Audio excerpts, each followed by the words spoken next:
I have empathy. I don't have a little empathy or a lot of empathy. I just have empathy. I'm saying Americans are lazy. It's illogical to think that 100% of Americans are lazy. I'm using it as hyperbole to describe what is an epidemic of laziness amongst American citizens. Some American citizens. I would say a vast majority. What did Adam have to provide? Everything was provided by God. He said that God put Adam there to be the leader, and he did not lead.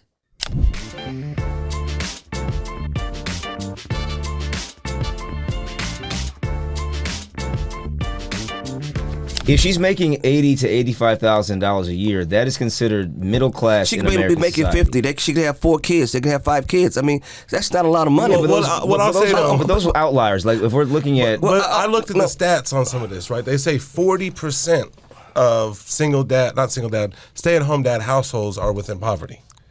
So okay, so that's what I'm saying. Only 40%. Only 40%. Okay, so that means the majority of them are not. Right.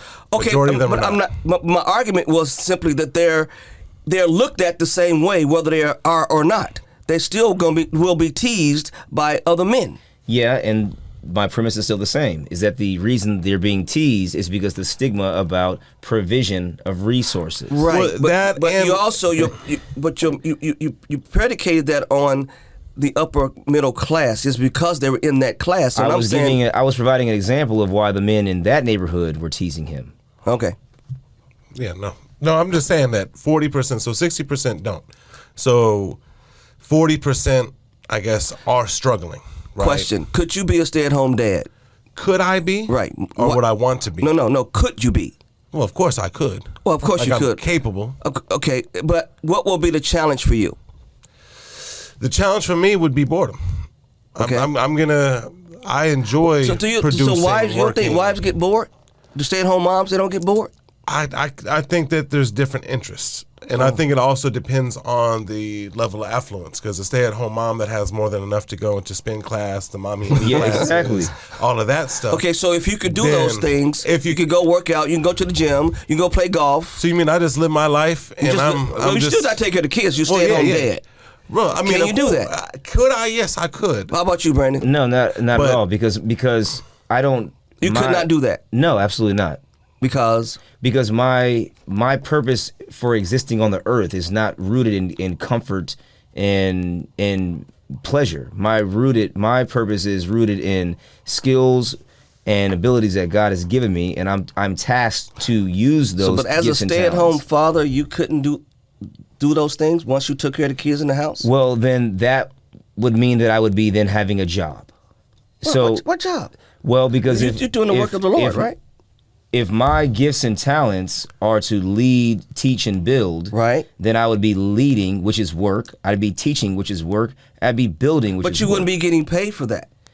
Okay, right? so you might be doing that in some organization. In what scenario can I even envision where I would be leading a team or teaching or building? A nonprofit situation. So you could be volunteering. Yeah, but even somewhere. in a nonprofit at a 501c3, if you're working 20, 30, 40 hours, you're going to be compensated for the work that you're doing, unless you're only doing volunteer work. Well, that's what I said. You volunteer. Yeah, but I said that. But in the capacity for me personally, okay, my purpose is rooted in a lot more than volunteer work. So it would be impossible for me to live out my purpose on the earth while as a stay-at-home dad. dad. that would not work for my dynamic. Right. Now for Josh's friend, that may work very well. I have a colleague of mine, since we're on the topic, we all seem to have different examples. I have a colleague and friend of mine, phenomenal writer, phenomenal author. He and I worked together at a previous organization, and he just kind of talked about this issue that we are talking about now, with that he felt that the Lord was telling him to go back to school. And he struggled with that because that means, and his wife's agency is doing well, she's making money, things are going well in that regard. And he was really having a hard time with, what do you mean go back to school? Like, I have to take care of financial resources and for my family. And he was wrestling with that, and he really felt like God was telling him, no, you need to go back to school because I want you to do some certain things. And he did not want to do that. And then he had a discussion with his wife. His wife was like, no, you should do this. We're fine economically. But he struggled with that. And it's because it is innate in us to be providers, right? So I think that the reason why your friend feels a sense of fulfillment is because he's still providing. Yeah. right? His purpose now, especially if he's got a special needs child, is that is a full-time job unto itself, you know? So the question is, can you set aside your individual ambition as a man in favor of your wife's goals and aspirations? That's really where the pride thing comes in.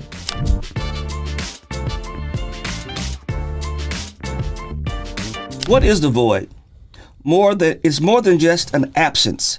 It's an emptiness, a hollowness that grows within when a father's presence is missing, whether it be physically, emotionally, or spiritually.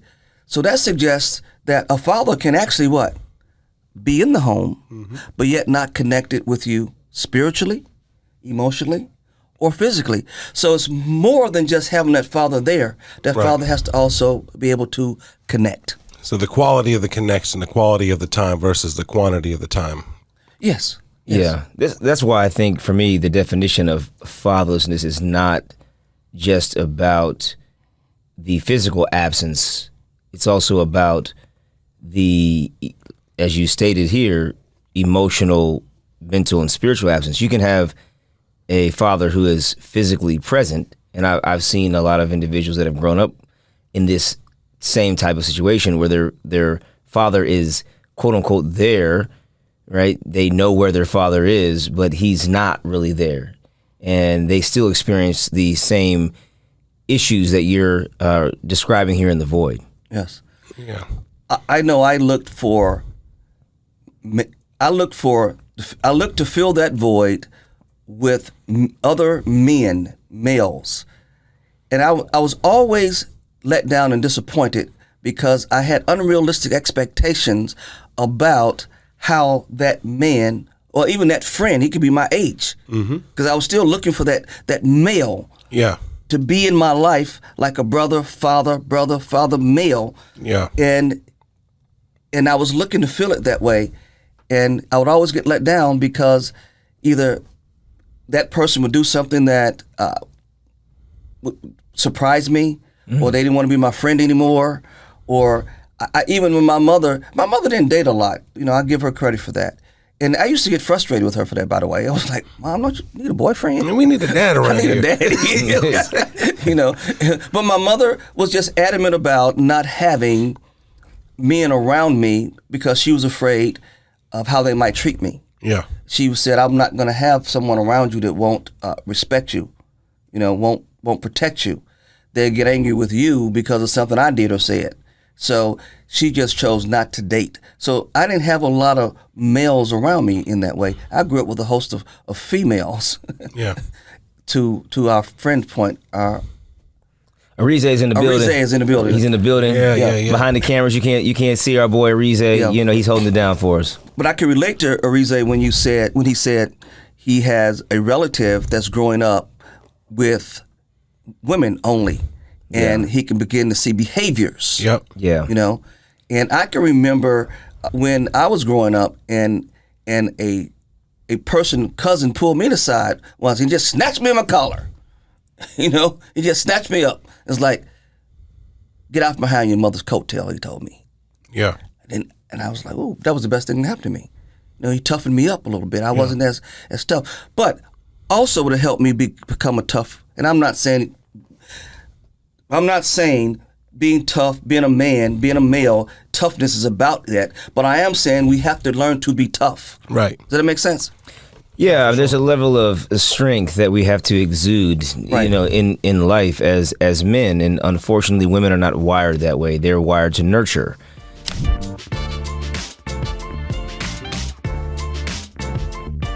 Quick story. We lived in Plano at this time, and my neighbor had this little dog. And this dog, she'd always let it poop in my yard.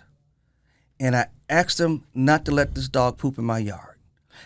And I was teaching emotional intelligence at the time, by the way. And I just gotten back from the road, and I'm in my office. In my office, I look out at my yard, and I see her, and I see the little dog, and it's popping in my yard, and then she takes the dog and walks away. And in the moment, I was not self-aware. I was furious. And I ran down the stairs, and I was going to give it to her, man. But then, thank God, I self-regulated because I was aware of what I was feeling. And then my self-conscious said to me, Byron, you can't say that to that man's wife. That's your neighbor, and that's his wife. How would you feel if someone spoke to your wife like that, regardless of what she had done? So I self-regulated. So you didn't return that poop to sender? I didn't. Well, I didn't. I've done that before, though. You remember that, Brandon? Listen, I was waiting for this story, so I'd like to do a compare and contrast. So why don't you just finish, and then we'll get to the younger Byron, The younger Byron, who was not emotionally intelligent. Well, So with this one, though, what I did do, I went back upstairs, and I wrote a note, and just told the lady what I had observed, the time, the date, the whole nine, and I asked her to please not let the dog poop in my yard, or at least pick it up. Yeah. Would you do that for me? Okay, then I put it in the mailbox. And the husband came over a little later and apologized. And we became good neighbors overall. We want the best of neighbors. I'd get their mail if they was out of town. They get my mail about Right. that kind of neighbor. But we weren't feuding Yeah. because I exercised some emotional intelligence.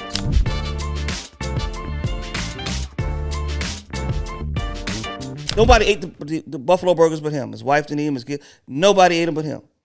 And I said, why? Why not? He said, because they won't leave their comfort zone. They won't explore. Buffalo good. They won't do that. And he said, my family won't do that. That's You his know? fault, though. Yeah. And I said, well, come on, that's not blaming him. But I said, my family's not like that. I said, my family eat any and everything. I said, when I was a kid, my son was a kid, I used to take him everywhere. And he taste this, taste that, taste that. So we don't have that problem because I made sure that I exposed them. Right. That's the piece. You just proved my point, though. You realize that, right? How so? That it's his fault that his kids are that way. Okay, but his kid's wife that way. Exactly. Wait a minute now. Your wife don't eat a lot of stuff? Yeah, she does. So she does not. Absolutely, absolutely. If you look at it on a scale, Okay, and you look. I tried to give your wife some food she wouldn't eat. You know this food I cook. Once again, if you look at it on a scale, Okay, I'm listening. okay, over time, Right. you can see the evolution of that changing. In your wife, you mean? Yeah, absolutely. So for when you example, first met her, yeah, when I first met her, she had never eaten Indian food. She had never eaten Thai food. She had never had a street taco. I took her to a taqueria to get a street taco, and she was like, "Where's the sour cream and the cheese?" Okay, so now she loves street tacos, as you know. Okay. But again, when you look at, I look at a lot of the parenting around me. I got kids. I see these kids, and I have kids that come to my house. I go to parties and events, and I see the cheese pizza over and over again. The cheese pizza, and you look at these parents, and the reason why that happens is because when the kids were little, when they were babies, and they put the fruit in front of them, or they put the vegetable in front of them, and the kid threw a fit and temper tantrum, they placated, they appeased, and they took that away, and they gave the kid what they wanted. And what you did psychologically is teach that kid that if I give a negative response, I can get my way. Well, you didn't operate that way. My kids, the reason why their taste buds are mature and why they've developed a diversity in food choices is because I did not allow them. What I put in front of them, you're going to eat it. If you don't want to eat it, that's fine. I'll take it away and you won't eat.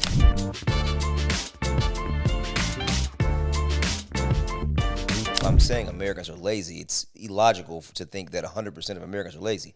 I'm using it as hyperbole to describe what is an epidemic of laziness amongst American citizens. some American citizens. I would say a vast majority. Okay, what you would say? What would you say? I got lost in the sauce there for a second. But, Well, Brandon, Well- his hyperbole suggests that most Americans are lazy, and I don't believe that. I think it really depends. Oh Lord, No, here we go. you know, it's- Politician. Because again, it's, I know. I agree. I with, agree with there's a you, lot but I of- disagree with you. Well, I mean, it goes down to: are we talking about the perception of Americans, or are we talking about the actuality of America? I would say that it is both perception and actuality. I think that Americans are hardworking at some things, and That's obviously proven because we are, the most prosperous nation on the earth. So you can't be prosperous without having some sort of work ethic.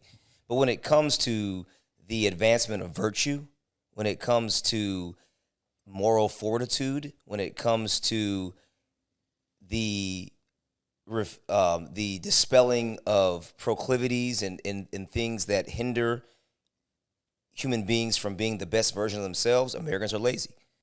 So then, does money motivate them to leave their comfort zone, or does money increase their comfort zone? I think that money actually motivates Americans to be uncomfortable so they can use their money to be comfortable. That's a mouthful. Okay, let me say this: the comfort zone can feel good until it doesn't. Right? It can feel good until it doesn't. Yeah, no doubt. What are those things that make it not feel good? What begins to happen, you think? I mean, I think you feel the sense of unfulfillment. When you fulfilled. reflect, when somebody actually has time to reflect. Maybe it's like the power outage we experienced in Texas a few years ago, the rolling blackouts, right? No internet, time for reflection, whatever. But there comes a point where we have to analyze. But I believe that it's natural, like it's nature. Think about a mother bird in her nest. That the babies are comfortable. They fed there, but they start to turn the nest in, so it becomes more and more uncomfortable for the baby, so that they leave the nest. And so I think that's nature. At what point do we leave the nest?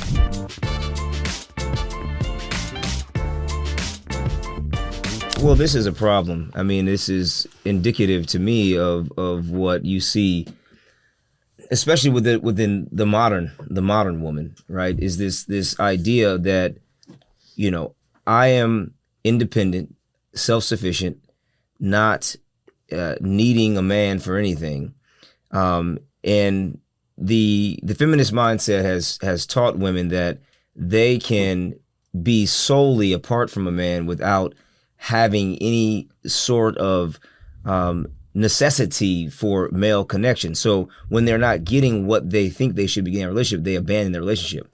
But what happens is reality sets in, and they recognize that what they're losing, that intimate connection, the friendship, the camaraderie, all those things were extremely valuable. And in the heat of emotion, when you're getting all these signals outside from society and culture that you can do better, and you realize that there's not better out there in the dating pool, the dating market is not what you thought it was going to be. Now there sets in this sense of regret. And I don't think that it's because they necessarily want to be back with the man.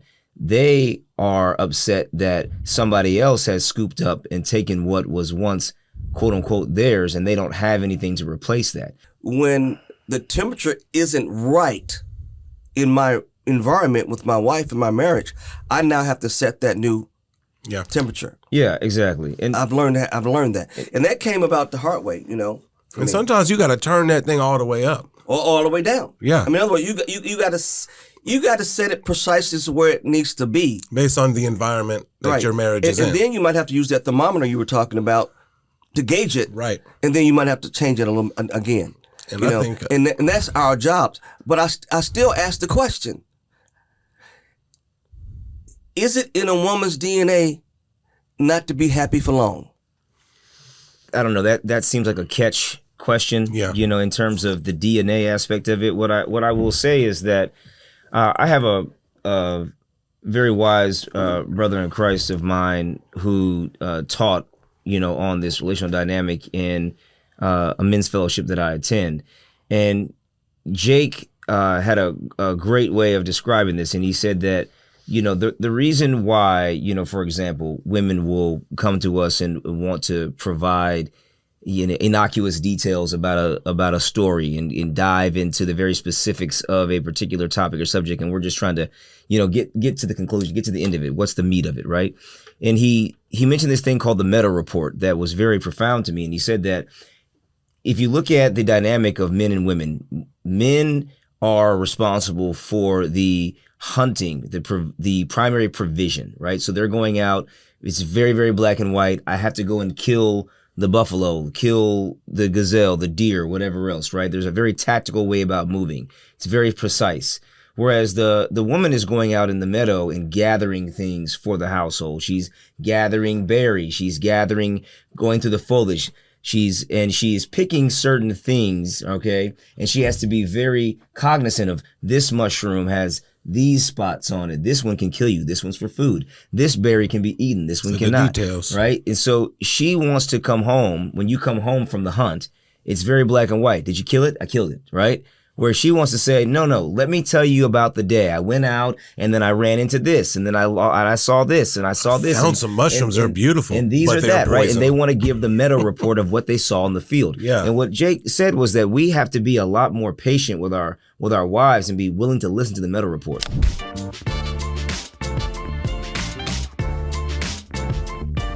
What did Adam have to provide?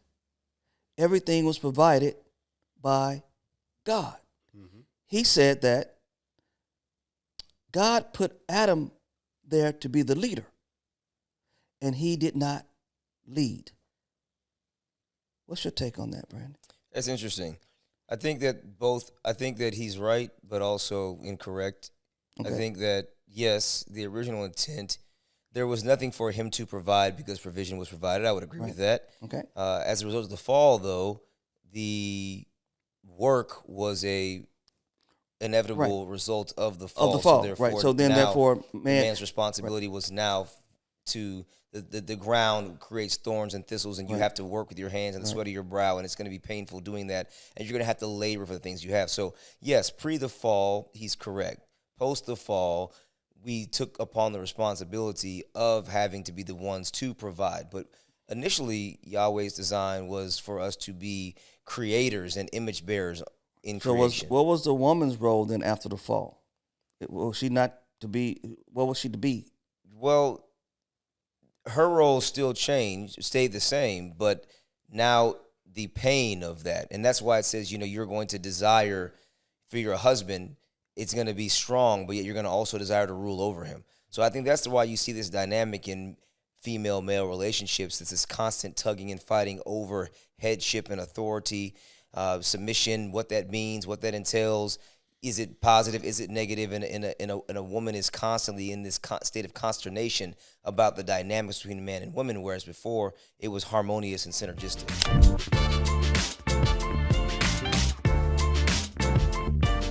Are you saying that there's no ability to dictate and determine how empathetic you are towards it? It's only just one blanket. I'm empathetic. I don't know if the word empathy is right. I'm empathetic or I'm not. For me, I don't know if empathy is the right word. I would say tolerance.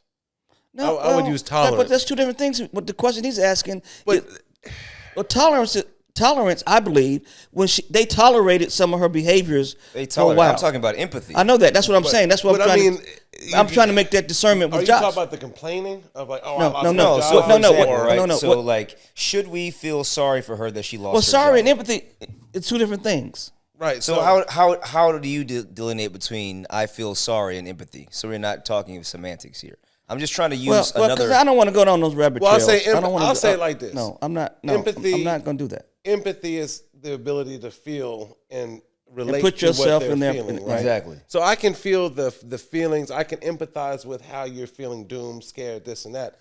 However, my tolerance of how sorry I'm gonna feel for you or how much is low when you've had a history of just foolishness, right? It's like person that keeps doing the same thing over and over. Tolerance, that's not.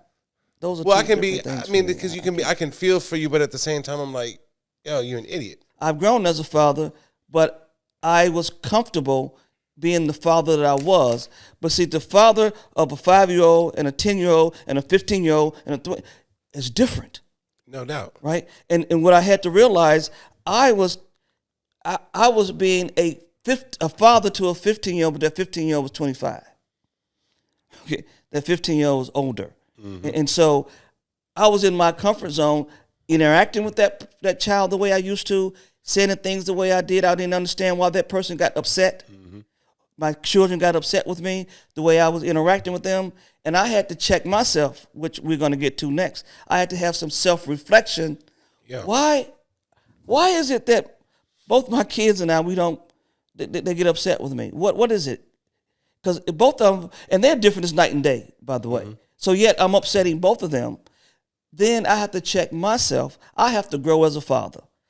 And one of the ways I do that is, and not just me, You have to self-reflect. I self-reflected. I said, And I talked to some people, and they said, well, your son is X amount old. Your daughter's X amount old. I said, So I got to change how I talk to them.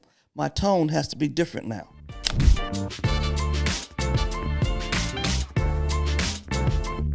Help me understand what you want from me here. And that has helped. It's like, am I just to be listening here?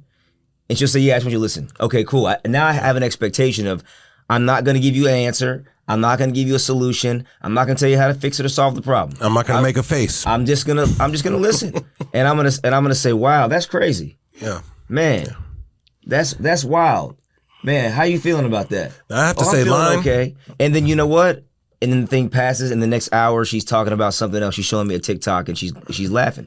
But when we don't acknowledge those things, that's when I think a lot of the problems from our end comes, and then we revert to the conflict avoidant, I just want peace. But we need to do a better job nurturing an environment to where the woman feels like she's in a place where she can feel safe, secure, and she can come and confide and give the meta report. For me to suppress and try to read at a better time, and so a lot of times we overwhelm them.